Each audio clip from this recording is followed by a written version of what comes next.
here. Are there any citizens here that would like to address the Service Authority? Come on up, state your name and your district. Victoria Hansen. I'm here representing the EDA. I live in the Monroe District. Good afternoon. Hey, the chairman of the EDA just wanted to ask for a correction of the executive director's report that then goes into the minutes. I'm just going to read what he asked me to read. Dear ACSA Board of Directors, the EDA would like to address an incorrect statement in the March 1st, 2022 ACSA Executive Director's report regarding the Ned Brown Road water main extension. Regarding funding, Director Hopkins states, EDA refused to provide funding assistance. The EDA respectfully requests the ACSA Executive Director's report state the Ned Brown project did not qualify for the EDA Small Business Assistance Program funding. We'd explain that the project didn't qualify, that the Small Business Assistance Program is designed to assist new or expanding locally owned small businesses located along the U.S. Business 29 commercial corridor or areas of Madison Heights that are in need of redevelopment. The focus of the grant is designed specifically to encourage the redevelopment of commercial property along the corridor. The EDA doesn't have enough funding, as we've stated before, to assist every new single-family home or multifamily unit built in Amherst County. However, the EDA will consider housing development or redevelopment of older residential neighborhoods in Old Town Madison Heights, including infill and redevelopment. So the Ned Brown project wouldn't qualify in either of those categories. And that was sent by Chad Eby, our chairman. And we did recently update our guidelines for the Small Business Assistance Grant, so they'd be more transparent to folks who are interested. And I have a copy of those guidelines, and I'd be happy to take any questions if you have any. Sure, if you want to ask her a question. It's actually and my apologies for being late. I was running down from Culpeper this afternoon or morning. Would it be possible to include the letter that she just read in the upcoming meeting minutes? Absolutely. And I do have a copy of that. If does it go to Regina? Does it go to Bob? Regina.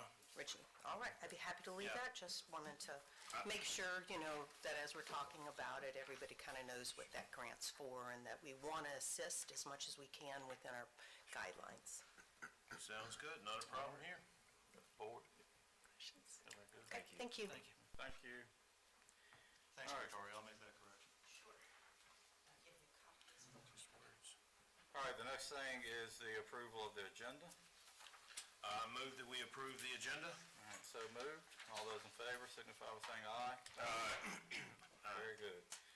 I'm sorry, who made that motion? Sorry. Mr. Pugh. Mr. Pugh. Thank you, Mr. All right, approval of minutes. I think there was some confusion in the minutes on who was elected chair and vice chair. Yes, sir. I was going to bring that to your all's attention on page 554. In the middle of the page, that should read by motion of Board Member Pugh, seconded by Board Member Woods, and with the following vote, the ACSA Board elected Board Member Perro to replace Martin as Board Vice Chair in 2022. Okay. Board?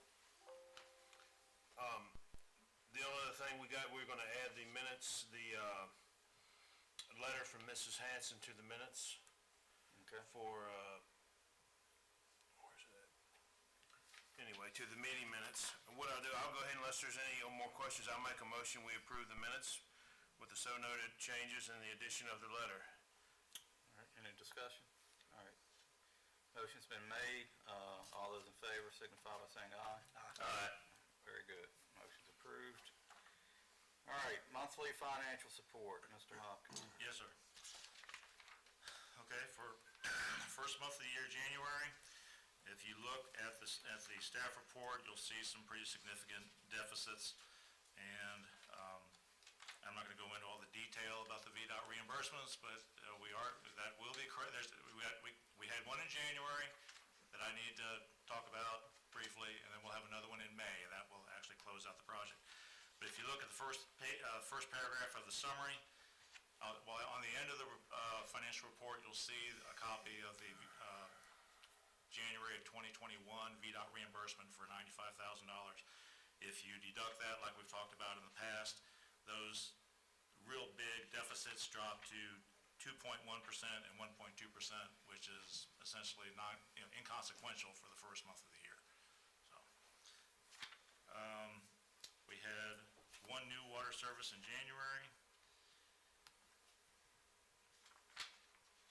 We had our wastewater sales and revenues were improved quite a bit from December and slightly ahead of January of last year, though we had no new service connections in January. Similarly, the combined water and wastewater sales and revenues, those big deficits at the bottom, the 9, 7, and 5% deficits drop to, let's see, where was it? 1.54% and 0.4% if you delete that VDOT reimbursement. Again, essentially inconsequential for the first month of the year. We didn't get any money from the day set-off program, and in response to the discussions at the last board meeting, I'm going to change the two charts that I've been appending to the back of the report. They'll be renamed the total cash received monthly and total cash received cumulative, and as soon as we get the budget finalized and adopted, I will start presenting those reports. And that's really all I've got, unless you'll have questions. Mr. Farrow? Sorry. Thank you for asking. I'll just say, I do know February was a terrible weather month. I think it snowed about 6 times, it was extremely cold, so I know construction, if they're ground to a halt. So I know some of our numbers are low, but typically in the wintertime, they are lower. Well, you say that, we had more service connections in January than any month since I've been here. I think we had at least 10 water service connections, and I think a couple of sewers. But February wasn't. But this is the January report. Okay. So next month, you should see a lot of service connections being noted.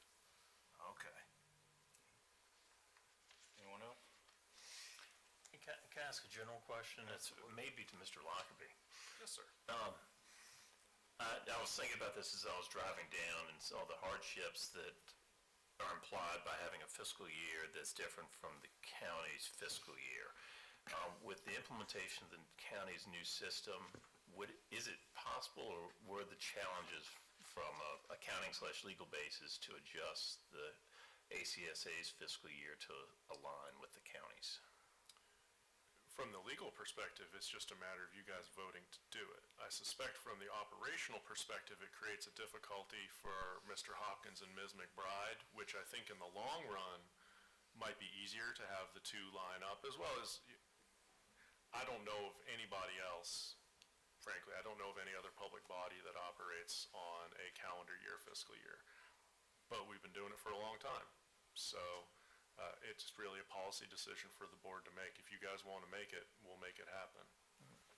Let's hope that wasn't too much of a deviation from the...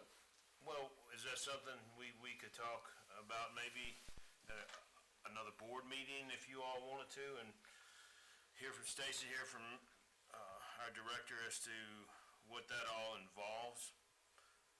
Or whether, I can say up front, it's not a problem for us. It will initially be a problem because we'll be doing our budget at the same time she's doing hers, so it's probably more problem for her than it will be for us. And then well, you're already in the middle of doing the budget, so I would assume it wouldn't be that big of a deal for well, you. except that she's got to take our budget and create a whole separate thing to administer our budget. Gotcha. So that's really the problem. I have help, but it does make life easier actually to have them tied, and it will actually benefit the service authority at some point. The VRS actuarial reports are so outdated when the audit for the service authority is done. The auditors have not probably written this down yet, but there is a concern about the liability not being calculated timely enough for VRS and that kind of stuff in the service authority audit, because right now we're doing his audit at the end of December 2021. the report that his valuation comes from is at the end of June 2020. So it's old, it's not correct. So it is actually a benefit if you guys do that. We can work out the logistics of getting it done, and I think with the new software, things are not gonna be so manually intensive. So, that's just your finance director telling you it would be okay. I don't know about the board, but I'd be interested in hearing more about that maybe the next meeting, if we've got space for it in the agenda, to hear about and how it could be implemented in the best timing in which it could be implemented. All right, would you like to put that in the form of a motion? Because I certainly would like to hear that. Mr. Chairman, I move that the next regular scheduled board meeting can have a agenda item to discuss the pros and cons of adjusting the fiscal year date. Can I make a friendly amendment? Of course you may. And also including that and what is involved in us using the same financial software that the county is moving to. Cost for the service authority, so on and so forth. As we talked about at the last meeting. Yep. Is that fine? Yes, sir. All right, all those in favor signify by saying aye. Aye. Any opposed? All right, very good. All right, old business, executive director's report. Yes, sir. There's really nothing under the James River project. Last month, I had reported that that all of our sewage pump stations were now fully equipped and operational, and I found out right after that that was incorrect. We've got to get one new pump at Amherst and Lighthouse pump stations, and because the pump design has changed, from these pumps are like 20, 25 years old. We're gonna have to replace both of them, because we've got to put in a new guide rail system. So, we're working on that. We're gonna be ordering pumps shortly and getting them installed. We're looking at doing some updates of operational controls at several of the service authority pump stations this year. And lastly, I just found out that our emergency sewage pump, which is what we use whenever a pump station just totally fails, whether it's a power outage or both pumps go bad, it's also in need of repairs. So we're getting a proposal to do that. And all this will be in the budget that's coming out.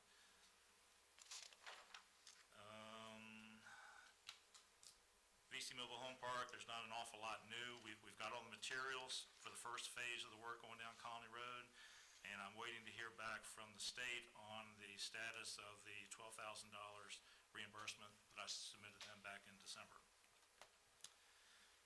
The construction, the Grand Creek Reservoir Dam Improvements Project, we took construction bids on the 24th. We'll be talking about the tabulation and the award of the contract in new business item 7B. And we submitted the two grant applications for a total of $292,000 and $900 at the end of February. Berkshire Place, the site visit that the Habitat people requested back in November that was supposed to take place in January did not occur because they never called me to get it all set up. So we're going to reschedule it. Actually, Debbie Hable called me back yesterday, and we're going to be getting that set up sometime soon. Westvale Court, I'm still waiting to hear from the owners of the property next door about a site meeting to talk about the easement that we need to get that project done. Ned Brown Road, we're about ready to start that work as soon as the developer says we're ready to go. Then there's several more things, new things. Monacan Indian Nation has two projects on Dixie Airport Road, and they're right next to each other, so there's a public water main extension and a public sewer main extension that will serve both projects, and I'm working with the County Development Department and also with the developers to get that done. Working with the County Parks and Recreation Director on a new water service for the dog park behind Seminole Phelps Road School. We talked last month about the Amherst Senior Center that is proposed by developer Terry Morcom. I sent a cost estimate for the sewer extension that is needed to make that happen. Sent that to the supervisors on February 13th. And Mr. Morcom was here at the last meeting to discuss the project. Now, possibly, maybe the biggest news to come out of this section of the agenda is the next item, the Seminole Plaza Shopping Center. There was another sewer overflow last month, and this was one of the worst ones yet. And the property where it happens, a 75-year-old lady lives there, and she's now had 4 of these in 4 years. And when she called me, rather irate, to report it, what she reported was a river of sewage going under her house, backing up into her house, and going around her house. I called the health department, and the cool thing is that by the time Gary Gillum got there, the shopping center owners had already been out there and addressed it. They seem to have finally gotten the idea that this is their responsibility, and they have to address this. But the really good part is that before Gary went out there, he called DEQ. And the day afterward, a fellow from DEQ called and started talking to me about the possibility of DEQ funding a project to replace that entire sewer system, which of course, or at least the sewer from the shopping center down to where it connects to our pipe. And so I'm working with them on that. His initial idea was a loan, and I told him that our debt service right now is 25% of our budget, and we've got to borrow $10 or $15 million in the next couple of years for mandatory state projects. So a loan really would probably not do us a lot of good. And he talked about a pilot, some kind of a pilot program that DEQ is doing in Southwest Virginia that would fund a project like this. And he's going to talk to his bosses about either expanding that project to include Central Virginia or starting a whole new pilot program up here. So it would, of course, would involve, the service authority would have to be the recipient of the money, and we would have to be the ones that take over the sewer once it's reconstructed. They can't give money to a private group like the shopping center owners. But it just looks like there's a real possibility that this project, this problem can finally go away. And I'll keep you informed what DEQ comes back with in the future.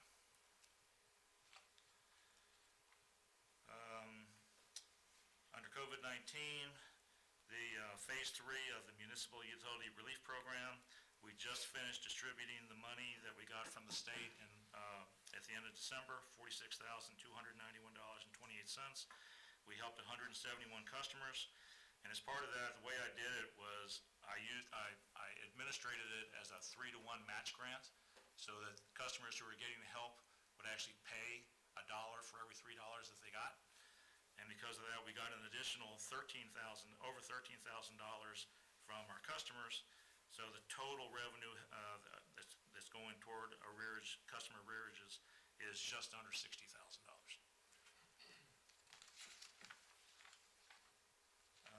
Last thing, the regulatory updates. We talked last month about the PFAS, and at the end of the meeting, Mr. Martin, you said something about proactively getting our source water tested for that. I thought of, and I told you I would, but after thinking about it for a few more days, I'm leery about doing that. I've seen and actually been experienced in the past where sometimes if you do something like that, even if there's no requirement or even a request from a state agency, they can come back and just tell you, if you did testing, you have to submit it. And so I'm kind of leery about doing that, finding out we do have a problem at this point, and letting DEQ know at this point. So I'm still thinking about that. Did I suggest that? I'm sorry? Did I suggest that? Yes, sir. Last month. I didn't know I was that I smart. think it was you. It doesn't sound like me, but anyway. The other two, the House Bill 1054 that I talked about, have the automatic moratorium on service connections under certain conditions. That bill is dead.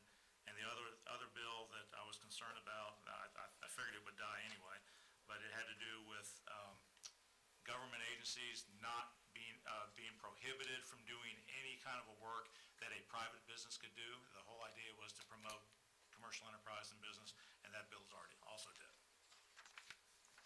That's all I've got under, that's all I've got under old business, unless you all have questions. I have one question. The Westfield Court deal there, you were waiting on some what is it, the adjacent property owner? Yes, sir. What about the construction of the houses or the condos or whatever they're gonna do there? Are you pushing their timeline back, or No, what's the status of that? This project won't affect them at all. Actually, what we're doing, what we're gonna do is directionally bore the new sewer through the wetlands area to connect to our sewer, and they can't do anything in the wetlands area anyway, so it doesn't affect their development one way or another.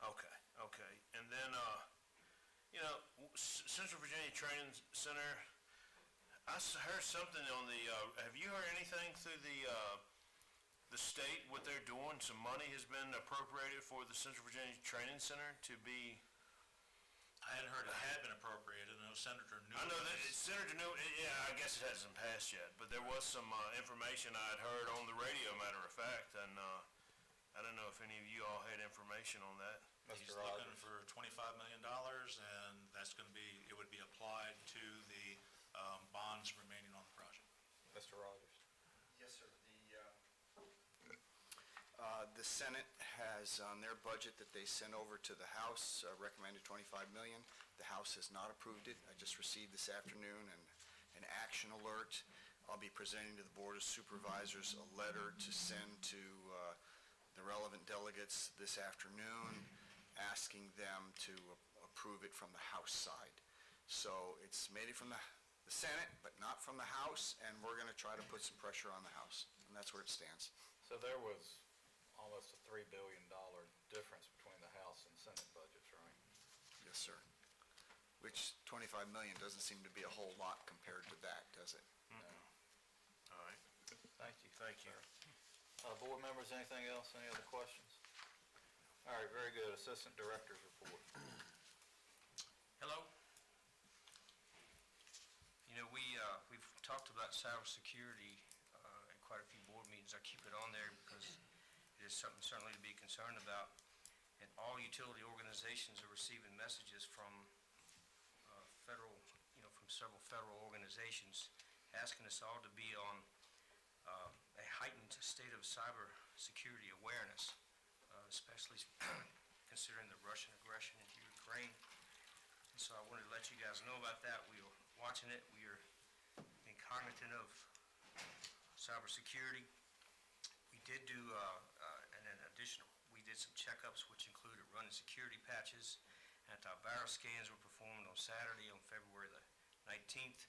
In addition to that, after we've got some of these notifications, our IT vendor recommended that we run an additional external vulnerability scan, and that was performed yesterday. It seems like their favorite thing to do is to phishing emails or a link or something like that you click on to get into your system. So anyhow, we continue to pursue the following goals. We're going to continue to try to get multi-factor authentication for all of our systems. We are working on routine employee cyber training, password manager, and Bob has asked that I serve on an upcoming VAMWA cyber committee to stay on top of things. We'll keep you abreast as things change, or if anything comes up. Right now, we're doing okay. Our new website, brought that up many times with you. Since our last meetings, we sent a link to the Economic Development Authority of Amherst for a preliminary review of our website. We received some favorable comments. We received a couple of things to address. We've done that. As of today, our new website has been launched. The vendor is actually going through the checklist of things to look for on the new launch. We have not asked the Amherst IT to put a link on the website yet. We wanted to have it up. Wanted folks to be able to continue to make payments via the old system to be sure the new system works. We wouldn't miss any opportunities there. But should be after today. We should have I'll send everybody if you do a search on Google, you should go to the new website address and take us right up. We'll be live. There's a couple of things I do need to make on adjustments on the website. I still have the old chairman and vice chairman listed. I need to make that adjustment from the last meeting. And I wasn't able to do that before we came because the site was down trying to launch it as far as my access goes. And I do need a photo of Mr. Woods to put on the website, if we can get that. We have received our training. We're able to go into the front end and the back end and make adjustments on the website, so we're ready to go. Is there any questions?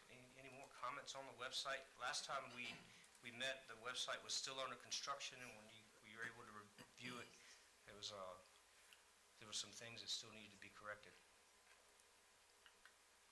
Looks good. Great. Okay, on new inventory management we've been working on.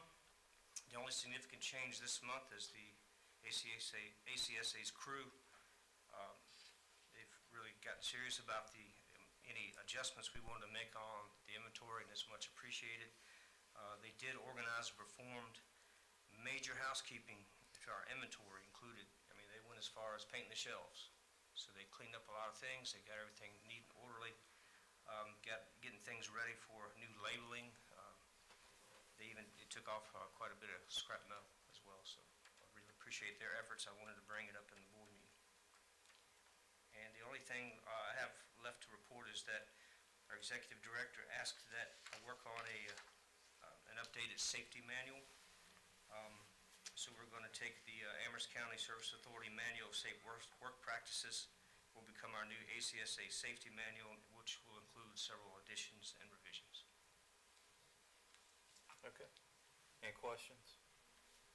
All right, very good. All right, moving on to new business, Town of Amherst Wastewater Services at Poplar Grove. Yes, sir. She made it. I asked Sarah Carter, or actually now Sarah McGovern, the town manager for the town of Amherst, to join us at about 2 o'clock, and perfect timing.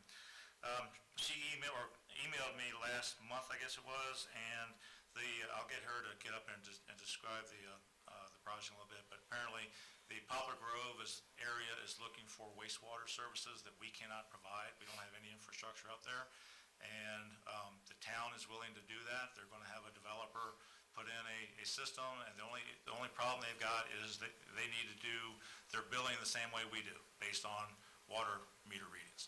And she asked if we could give them a download of our meter readings, and we talked about that. She said she'd be willing to pay for it if that was what the board decided. But at the end, if you look at the staff report, you'll see about 9 or 10 reasons why I don't think we should do that. I think it'd be beneficial for everybody if the board would just authorize the towns to set up their own meter reading program at Poplar Grove, just an expansion of the program that they already have. And Sarah, do you want to get them to say something?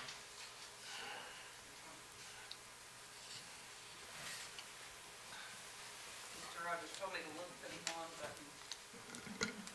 Okay, there we go. Good afternoon. Thank you for having me. Poplar Grove, as you know, has been development in progress for many years, and they have hit a point with their development potential where they're going to have to do something about wastewater. And as Mr. Hopkins mentioned, you don't have wastewater out there, and for them to do some kind of package plant or to provide on-site septic of some description is really prohibitively expensive for them. They've done an engineering report on this. They can hook up to the town system at one of our main interceptor points, and what we do is we charge, instead of having fees, they would construct the line to our standards. They would dedicate all of the easements in line to the town, and then we would bill them as an out-of-town customer. So they would like to proceed with that. The town is in general comfortable with the concept. The one remaining element for us is our ability to get the data to bill them. So because we think about these things for decades, if you had asked me at the beginning of my career, I would have gone like a 50-year agreement that lasts forever. But at the age I am now, I know those 50-year agreements have to be renegotiated and relooked at. We would just like to go ahead and get a formal agreement, basically just from the Service Authority, allowing the town access to your meters on the different sites that we're going to have service to, just so that we can bill them for it. And as Mr. Hopkins said, that seems like a better solution than having the Service Authority tied up with any questions from town service. And I'm available for any questions if you have them. So in other words, you all concur on the way this should work? We are happy to do it that way, yes, sir. Okay. So, it's not Miss Carter anymore. McGuffin, McGuffin, Miss McGuffin. thank you. So, what would be the time difference between, say, when the county made their reading for water usage versus when you make your reading for the sewer? We read in the middle of the month and then bill at the end of the month. I don't know when y'all do yours. It varies. Okay. Varies. So, And that's the problem, is that I think it would benefit, especially the town, not to have them to be tied into our meter reading program. It'd be best, there's a lot of reasons just to keep them totally separate. it also would provide, I think, some clarity for people because the bills wouldn't necessarily be coming on the same cycle, that it is two separate services, and would help, I think, prevent some of the questions that the service authority gets on something from the town. And that's really where I was going with that is, you know, if I get two different meter readings, which one is correct? And I think that the town's bill should be very clear that that reading is just for sewer. Yes, sir. In terms of water uses, they need to refer to the county's bill. But, Board, what's your pleasure? Is there a motion? Can I ask a question? Oh, yes, sir. Could it be possible that the town, on a, I guess, every other month, provide the meter reading information to the authority? Yeah, I mean, we'd be happy to provide that data. It's a simple data dump from our software, if that's helpful. Which then you wouldn't have to read the meters. You would get that information from the town. Only one entity would be reading meters instead of two. Again, I think there's danger in doing that, because let's say we get information from the town, we get, well, first of all, it's reading our water. I don't think we should be relying on the town to provide us data so we can bill our water, because they're our meters, it's our system. Now, allowing them to read our meters so they can bill wastewater, it's not really the same thing. I don't see the problem. But there are some other problems. For example, if a customer has a complaint about, say, their meter reading is too high, well, who do they complain to? They're going to complain to the town or to us. So in effect, both staffs are going to have to research this, talk about it, figure out who's really responsible and who needs to fix their readings. I honestly believe, and I think Ms. McGuffin agrees with me, it would be best just to keep the two totally separate. I agree with you. It should be separate, but I'm wondering why can one entity read the meter and transmit the information to the other? If you bill once every other month and the town bills every month, it seems like they'd be out there more frequently. It's an opportunity for us to save some manpower. So, Mr. Para, if I could just put one thing in, I think the biggest concern for the service authorities, you wouldn't save very much time because you're going to have a really limited number of entities that are going to be on our system. Oh. So it's really going to start with their clubhouse, restaurant, and maybe, you know, like the apartments. And that's, I mean, you're not going to look at kind of the broader development ending up on our service. So I don't think it's going to, you know, for y'all not to read, you know, these 3 or 5 or 100 meters when you're reading everything else is not going to save that much time. All right, so I was thinking it could be a significant number in the future. I don't think I think it's going to start very small, and then it may grow, but I don't think it's going to be a significant portion of the development because it's going to be mostly the non-residential. Thank you for the clarification. You're very welcome. All right. Any other questions? All right, is there a motion? Yeah, I'll make a motion that the board approve the reading of the water meters in the Poplar Grove area by experienced town of Amherst staff. All right. Any discussion? All those in favor signify by saying aye. Aye. I vote aye. Very good. Thank you. Have a good day. Okay, Graham Creek Reservoir Dam improvements. Thank you. As I mentioned a few minutes ago, we took bids last Thursday. First of all, the bid tabulation that's attached to that's in the bid agenda, there is a correction. I reversed the two contractors. It's actually, the first one should be Burley, and Anderson, Virginia Site Works should be the second one. I've got the letter, the recommendation letter from Hurt and Profit, and I concur with their recommendation that we accept Burley Construction's bid of $1,925,872 for the base bid, and bid alternate number 2, the $79,805 for the stream bank restoration. Bid alt number 1, we both agree that those prices are way too high for something that we don't really need to do right now. The main purpose of that was to make sure that the water supply line to the water plant would, right now the line is going to go underneath the end of the new spillway construction. And I was concerned, what I wanted to do is reroute it around that construction and underneath the creek, and you can see the prices. They're both well over $500,000, a lot more than what we expected they were going to be. And it's work that doesn't really need to be done right now. I just wanted to be sure that if there was a problem with the line, that we'd be able to get to it by making sure it's outside of the construction area. But I don't think it's necessary to do right now. I think we can fix that whenever we go through and the Lanham water plant gets expanded in the future to go from 2 million gallons a day to 4 million gallons a day capacity. So we've got $1.754 million in VRA funding, and we're applying for $292,900 in DCR grants, which is a little over $2 million. The base bid and the bid alternate are both a little over $2 million. And that's due to inflation. Construction costs have gone way up. So I think I told you before that according to Hurt and Profit, we scored very highly on both grant applications. So if those things come in, then we shouldn't have to pull anything out of reserves. We should have plenty of money to do the base bid and the bid alternate number 1. Okay, so I'm a little confused. So early construction is a 1.9 million? Yes, sir, that's right. All right, and then additive bid 1 is listed as $594,400. Yes, sir.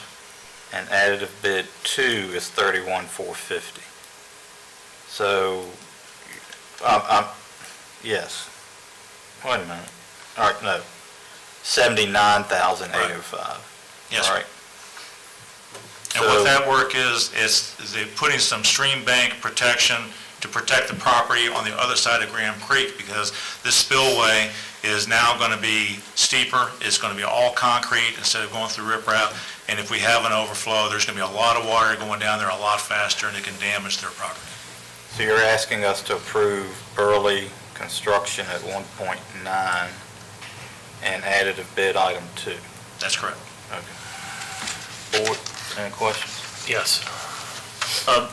Mr. Hopkins, what was your budgeted amount for this project? It's at the top of the bid tabulation. I see that's the engineer's estimate, right? Or is that the budgeted amount? I'm sorry, no, the budget amount was what we got from VRA. It was $1.754 million. What you see in the bid tabulation was when Hurt and Profit went through and re-estimated it about a month or so ago because of the skyrocketing construction costs. Right, and they did a fairly good job with Yes, they really did. except for number 1 there. But given this bid climate, it's very challenging to estimate. All right, so you say you've got about 1.7, so you're looking at, and your total award is going to be, just as you said, just over $200,000. $2 million. Yeah, $2 million. So you're looking at about $300,000 to pull from reserves if you do not get grant funding available. Yes, sir. And we have that in the reserve. That won't be a problem. But I'm really optimistic about getting both grants.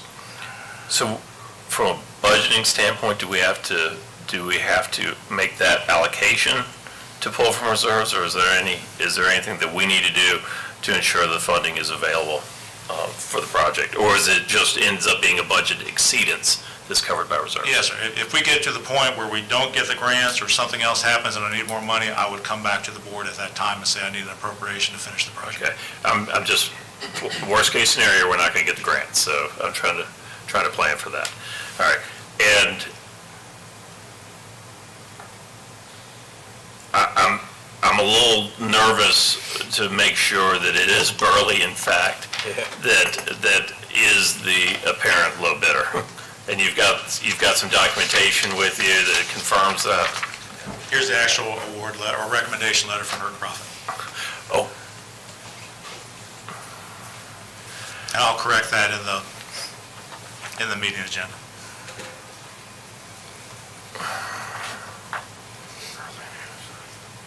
yeah, yes, please have our profit send us submit their revised better. Thank you, that makes me feel better. I have no further questions. When do you think you'll hear back about the grants? Just curious. I'll have to get back with you on Mr. Wade. I asked Mr. Wilson that when we first talked about it. I don't remember what he told me. Okay. But I think it'll be several months. All right, fair enough. So, as Mr. Parrott stated, worst-case scenario, we don't get the grants, but we're comfortable moving forward without them. Correct? Or not? We have to do the We have to do it. We gotta do it, Yeah, right? we got the money available to do it. And it's a state mandated project. It's not like we really have a choice. And the We money- already have a one-year extension from DCR because of the pandemic, so. Okay. Well, Well, you know, we ought to get more money then, since the price of everything's gone up. Maybe I ought to renegotiate that. They gave you amount of money, how long ago did they give you that figure? Well, that's the VRA figure. That's our loan. Yeah, so, Yeah, we can always get more loan if you want to. I don't wanna get more loan, but. Grant. Yeah, the grant would be what we need, for sure. All right. It's mandated by law, we've been working on this for years, so. And actually, the price is significantly less than when we first started looking at this, because they changed the formula. Is that correct? Oh, yes, sir. Yeah, it was going to be a $4 or $5 million. $4 or $5 million project. And actually, when I was really concerned going into the bid opening because of the way prices have skyrocketed, I thought we might be up in the $2.5 to $3 million project range just on the bids. And so I was very, very happy when Burley came back with a $1.9 million bid. and it's more than likely not to get cheaper. No, I mean, that would be my question, like, is there a guarantee on that price? Because it very well, you go to get a material or. Great question, and recently in these contracts, there haven't been any guarantees. And you hold their feet to the fire as best you can. Change orders and so forth? But it's likely. Try to hold their feet to the fire best you can. Contracts are fixed price. Yeah, it's a fixed price contract. I don't think anybody can come back later. This is what they're saying they're going to do it for. Once the contract is signed, they're There's stuck. force majeure clauses that people are enforcing or attempting to enforce. Okay. All right, is there a motion? So moved. All right, the motion by Mr. Perro is that the ACSA Board approve the recommendations of the ACSA Executive Director and the ACSA's Contract Consulting Engineer regarding the award of the dam improvements construction contract and authorize Executive Director to execute and administrate the contract, and that would be with Burley Construction, correct? That's correct. All right, any discussion? Can I add a friendly amendment? Well, that's your motion. Yeah, that's true. Burley Construction for the sum of $1,925,872 plus $779,805. Very good. For bid item 2. For bid item 2, right? All right, very good. All those in favor? Aye. I vote aye. All right, very good. Next thing would be the Madison Heights softball field erosion assistance. Mr. Hall is going to bring us some photographs. I could not get Civic Clerk to accept them, couldn't upload them, so. A couple months ago, the board of the Amherst County Dixie Youth Girls Softball Association, something like that, contacted me about, they were looking for some help. They've got, you can see where they've got a stream erosion problem. There's a Williams Run runs right past one of their softball fields. And you can see that as the erosion is encroaching right up on the outfield fence. And they're thinking that for a safety issue and just to be able to have their softball season, they were looking for some help on getting some erosion protection in there. And they were thinking that because we've got a sanitary sewer in there, that it was our responsibility, so they came to me, and I went out there and met with them, and we looked at where the sewer was, and it's not our responsibility. The sewer is nowhere near where this is. So, but I am working with the board and Nate Young, the county building official who is on that board, about organizing a volunteer project to do this. So what I'm looking for, well, let me keep on going. If you look at the third and fourth photos, we do have a sewer that goes underneath, that crosses a tributary stream that is, the concrete encasement is actually worn away. So the pipe is exposed and has been that way apparently for quite a long time.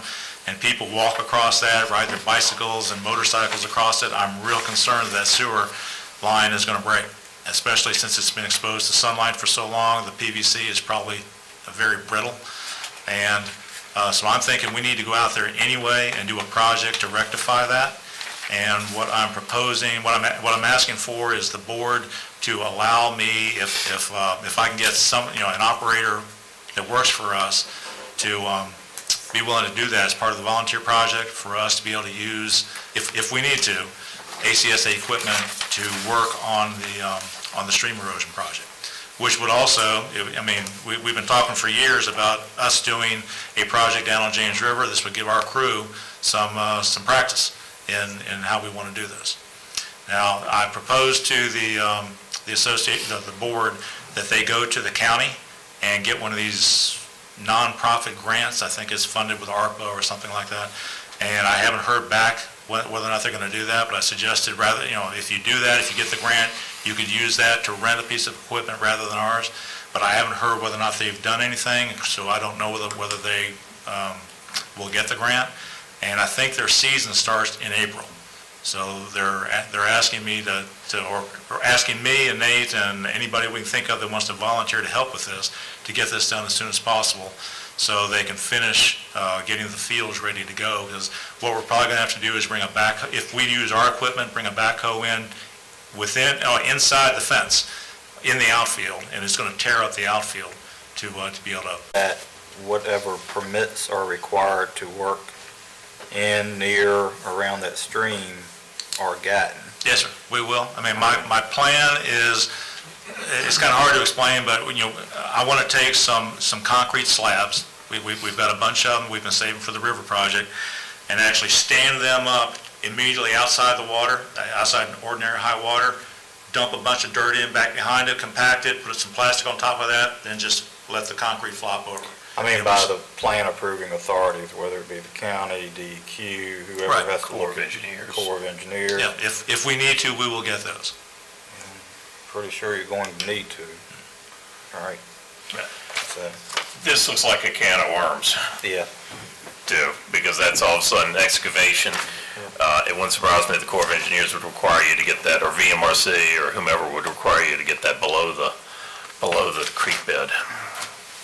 Well, there's no way we can do it, and the alternative is to let it sit there and break, and then we're spewing raw sewage. I mean, that's one of our big pipes, or one of our high-capacity flows. And I would like to think that they come back and say, yeah, I guess we're going to have to let you go because we don't want this spewing raw sewage into the creek. No one's saying not to, we're just saying follow the appropriate channel. Oh, that's right. We Don't always just do. show up one afternoon with a backhoe and start doing whatever. Yes, sir. Okay. Anybody have any issues with that? Mr.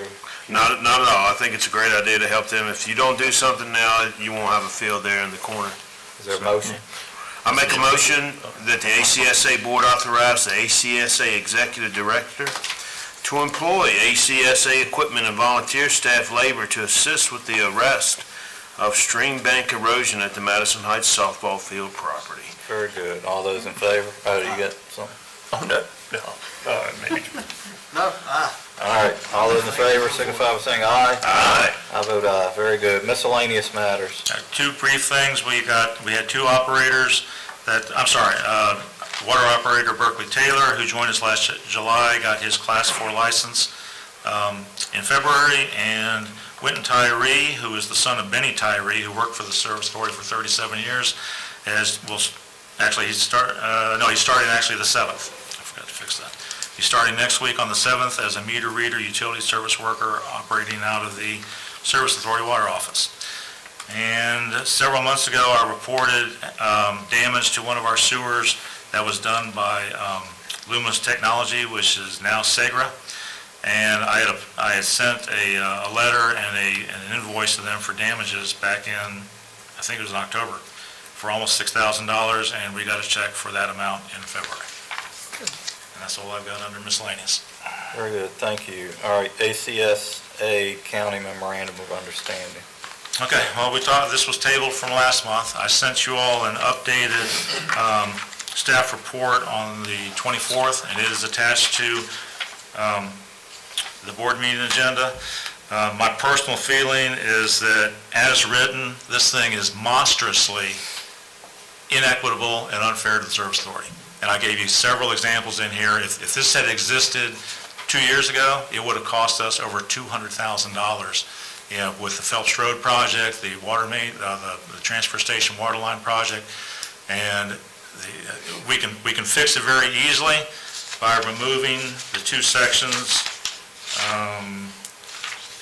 BA 4 and BB. If we can do that, then I'm essentially okay with it. I think everything else is within the interest of interagency cooperation. If those can't be removed, then I would suggest that a section BA be added and the Service Authority be accorded the same 50% discount on county labor that they're asking us to give them. And we pay them almost $40,000 a year for the finance department help they give us, the IT department, the human resources, and the county treasurer. And so we should be accorded, a 50% discount on that if we're going to give them a 50% discount on the labor that we provide. And I mentioned the water services and the water billings.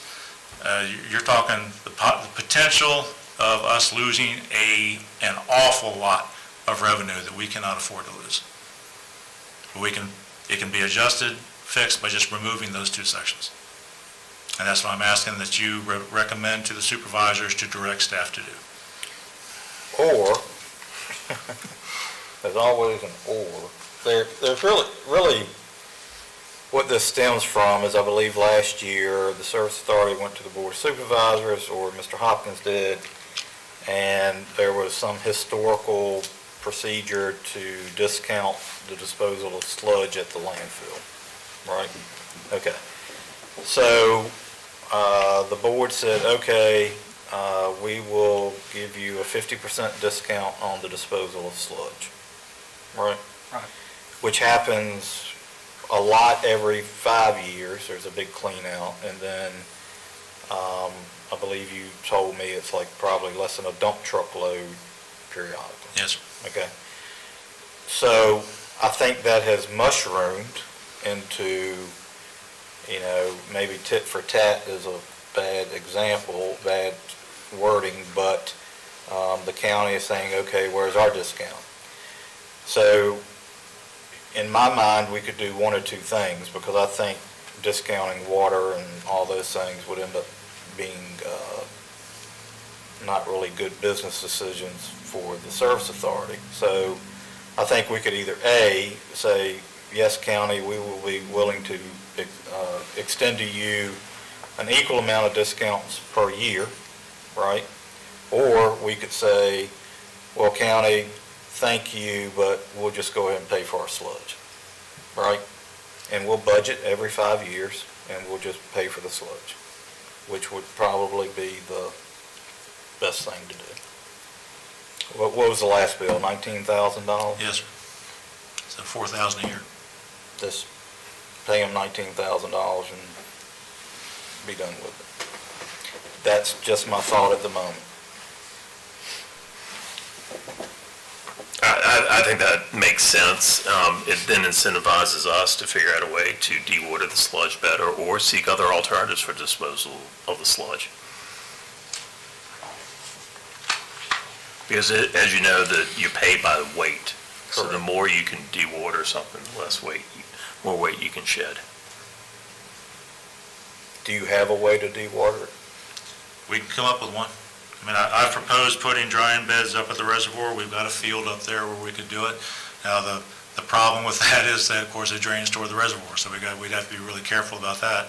But if we can't do it there, we can find some other way to do it. We used to do it at the water plant, but with the expansion about 10 years ago, it used up almost all the space that we had. So it would be difficult to do it there, but if we can't, we can find a way to do it. Board members, what's your thoughts? I agree, just pay for the sludge. Mr. Wade? I'm good with that. It all spun out of, bad practice, right? It was some off the books deal that was being given years ago on the sludge, right? So, now Yeah. it's gone. It's kind of gone off on maybe a handshake or a Yeah. gentleman's agreement. Yeah. Mr. Pugh? Yeah, well, the gentleman's agreement worked pretty good for a while, and then, like you just said, it's tit for tat and whatever. I don't know, I just want to see this gone and resolved. This MOU is just too much. I just assume go what you all said, try to dewater the sludge and pay for it, and go from there, I suppose. All right, is there a motion? How about just no action? Well, I think we need to direct Mr. Hopkins to go ahead and pay the full amount. Mr. Chairman, I move that the proposed memorandum of understanding be dispensed with without approval, and the executive director plan for budgets as appropriate to pay for sludge disposal. Mr. Rogers, did you have something? No. Yes, Mr. Chair, I was just going to suggest that you're premature. This is just a discussion amongst staff. It is headed to the Board of Supervisors to see whether they even want to present it to you. It hasn't been presented to you. It's nice to know your position on it. Our finances are completely intertwined and very complex. I happen to like that solution that you've come up with, but there's actually nothing for you to decide at this point in time. You're simply taking a negotiating position and giving your director a sense for what you would like to see happen. I just wanted to put it in perspective on, where it's at. I mean, it's just a draft amongst staff at this point. Sure. Well, I think our perspective right now is we would rather just pay for the sludge. Fair enough? All right, it's a motion on the floor. All those in favor signify by saying aye. Aye. Aye, very good. Thank you, Mr. Hopkins. All right, are there any other citizens here that would like to speak to the Service Authority? Seeing none, matters from the members of the Service Authority. Mr. Wade. None. Yes, sir. Harold. I'd like to compliment Mr. Pugh on the eloquence of his motions earlier. I was quite impressed. Oh, wow. What about the one I read for you? Oh, well, that was, yeah, I appreciate Even that. better, yeah. Even touche. All right, I have one thing. About a week or so ago, Mr. Hopkins sent us the forms for his performance review. If we could all have those done, and Mr. Hopkins, I would like for you to work in a closed session for us to discuss those as a board next meeting. So try and keep the agenda condensed. Yes, sir. So we can get together and discuss that, and then once we have all that together, Mr. Pugh and I will sit down with you probably toward the middle or latter part of April. All right? Fair enough? Can we all have that done by next meeting? Very good. All right, is there a motion? Oh, I'm sorry, Mr. Pugh. I have nothing. All right, is there a motion to adjourn? Motion to adjourn. All right, all those in favor? Aye. Very good. We're stand adjourned.